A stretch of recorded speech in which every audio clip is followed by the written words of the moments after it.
هفته پیش در رابطه با بزرگترین، با ارزشترین کاری که ما در پرستش میتونیم انجام بدیم، عبادتمون میتونیم انجام بدیم، گفتیم اینه که بدنهای خودمون رو مثل قربانی زنده به خدا تقدیم کنیم. اگر خاطرتون باشه ما از رومیان باب 12 آیات 1 و 2 با هم بررسی کردیم که الان میخوایم ادامه اون رو بریم. در واقع توی این دو آیه 12 رومیان باب 12 آیه 1 و 2 کسی میخواد میتونه از کلام اینو برای ما بخونه. ما الان جور دیگه ای، البته خب همون به همون صورت تشریح آیه به آیه جلو میریم، ولی 4 تا مورد من میخوام در این دو آیه بهش اشاره بکنم که بیشتر موضوع رو باز بکنیم، ببینیم که واقعا مفهوم این درخواستی که یا حکمی که در واقع بگیم پولس رسول میکنه، دستوری که داره میگه از طرف خدا که بدنهای خودتون رو قربانی زنده بگذرونید، این چی هستش؟ کی میخونه برای ما؟ 1 و 2. بله لطفا. بنابراین ای دوستان من، با توجه به این رحمت‌های الهی از شما درخواست می‌کنم بدنهای خود را به عنوان قربانی زنده و مقدس که پسندیده خداست به او تقدیم کنید. عبادت روحانی و معقول شما همین است. هم شکل این جهان نشوید، بلکه به وسیله تجدید افکار وجود شما تغییر شکل یابد تا بتوانید اراده خدا را تشخیص بدهید و آنچه را که مفید و پسندیده و کامل است بشناسید. بله. خب اون 4 نکته‌ای که میخوام در موردش اشاره بکنم، یکی جان هست، یکی بدن هست، فکر و اراده. حالا که فهمیدیم خدا از ما خواسته که قربانی زنده، و گفتیم قربانی زنده چیه؟ قربانی زنده یعنی تمام وجود ما در واقع باید تقدیم خدا بشه. بهترین چیزی که ما میتونیم به خدا بدیم همینه.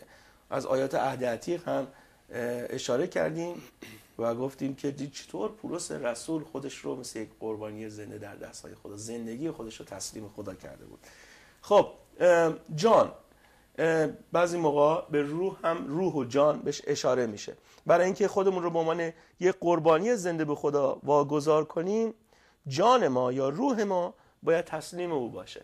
گفتیم یه بی ایمان، یه شخص نفسانی نمیتونه خدا رو خوشنود کنه، نمیتونه این کار انجام بده، به این تقاضا پاسخ درست بده. در اول قرنتیان باب 2 آیه 14 این رو میگه انسان نفسانی امور روح خدا را نمیپذیرد، زیرا که نزد او جهالت است و آنها را نمیتواند فهمید، زیرا حکم آنها از روح میشود.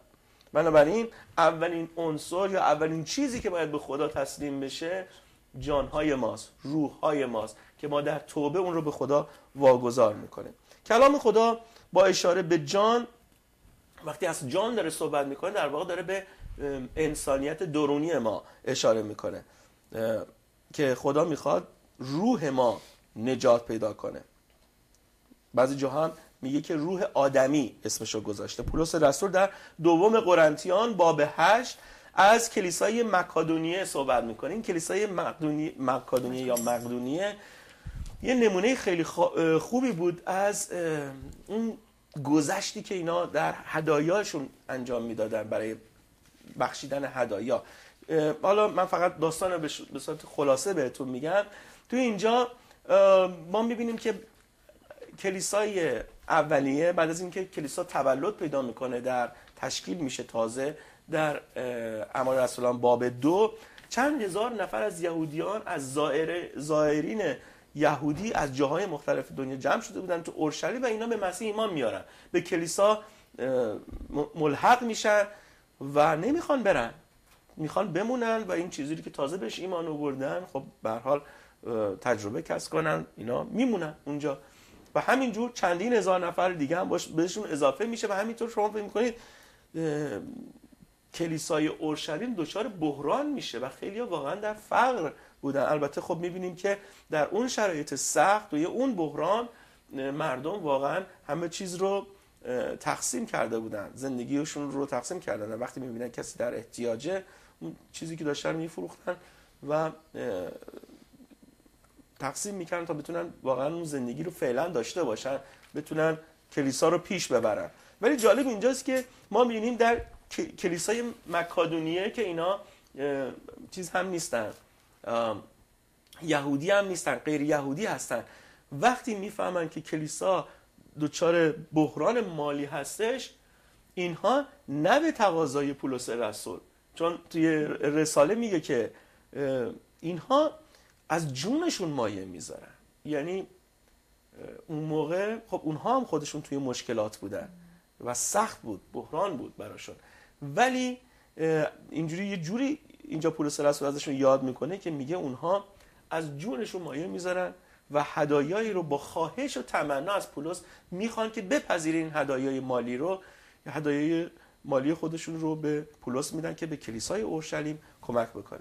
که چقدر قشنگ اینجا در آیه 5 میگه که ایشان حتی خیلی بیش از انتظار ما عمل کردند، زیرا نخست خویشتن را به خداوند تقدیم داشتند و سپس به ما نیز بر طبق اراده خدا. یعنی دلیلشو داره میگه که چطور میشه یه ایماندار در بخشش هدایا اینقدر سخاوتمند باشه. این چیز غیر عادیه. یعنی ما معمولا اون قسمتی رو که پس اندازمونه سعی میکنیم هدیه کنیم، ولی اینها خیلی فراتر از اون عمل کرده بودن و دلیلش رو هم پولس میگه به خاطر این بود که اینها مثل قربانی زنده خودشون رو اول به خدا تقدیم کردن، برای از این با خودشون هر چیز دیگه هم برای خدا به راحتی قابل بخشش بود و تسلیم. پس قبل از هر چیزی جانهای ما مهمه که به خدا تقدیم بشه. در رومیان باب 8 آیه 8 میفرماید کسانی که جسمانی هستن نمیتونن خدا رو راضی کنن. جسمانی بودن یعنی چی؟ یعنی تولد تازه نداشتن. معنیش این نیست که ایماندار هستن ولی خب تو این قسمت ضعف دارن، اصلا همچین چیزی نیست. جسمانی بودن، شخص جسمانی اصلا امور روح خدا رو نمیدونه. شخص جسمانی از دید خدا مرده است، یعنی اینه که مثل یه شخص مرده که هیچ حرکت نداره، برای ملکوت خدا هیچ حرکتی نمیتونه انجام بده، هیچ عمل خوبی نیکی نمیتونه انجام بده. در اول قرنتیان باب 13 آیه 3 میگه اگر جمیع اموال خودم رو صدقه بدم و بدن خودم رو بسپارم تا سوخته بشه و محبت نداشته باشم هیچ سود نمیبرم. و داره در مورد محبتی که خدا به وسیله تولد تازه در دلهای ما، اون ثمر روح القدسه. پس این در مورد یه ایماندار صحبت میکنه که میگه چی؟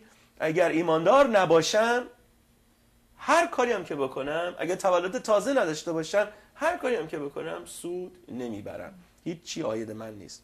پس اول جانهای ماست. حالا رابطه تعلیم با وظیفه، ببینید ما خیلی دلمون میخواد در کلیسا خدمت بکنیم و از مخصوصا اوایل ایمانمون بعد از توبهمون دوست داریم خیلی کارها برای خدا انجام بدیم، ولی یادتونه گفتم پولس رسول یک سیستمی برای این کار داشت. قبل از اینکه هر چیزی رو از ایماندارای کلیسا بخواد، اونها اونها رو تعلیم میداد، اول خوب اونها رو افکارشون رو عوض میکرد، زندگی ها، یعنی یه جوری بهشون اینا رو تعلیم میداد که اینا جانهای خودشون رو، واقعا زندگی خودشون رو، حالا نه جانها، بدنهای خودشون رو حتی واقعا مثل یه قربانی زنده در دست خدا تسلیم کرده بودن. و ما این رو در سراسر رساله هاش میبینیم. در رومیان باب 11 آیه 33 میفرماید که چه خدای پرجلالی داریم، حکمت و دانش و ثروت او چه عظیم است، مشیت و راههای او فوق ادراک ماست. و در رساله به غلاطیان میفرماید، حالا اون پس از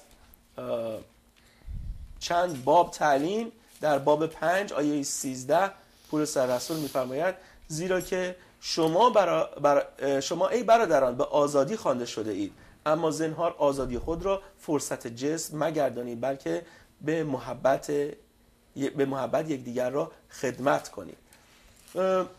پولس رسول همونجوری که در رومیان باب 11 آیه 33 خوندم، به قدرت خدا، به کاری که خدا میتونه در کلیسا انجام بده در سر ایمانداران ایمان داشت، میدونست و این رو بارها و بارها به ایمانداران گفته که چه میگنش، فراتر از قدرت و تصور ما خدا به وسیله روح القدس در ما میتونه عمل کنه، ولی ایمانداران احتیاج به تربیت روحانی دارن.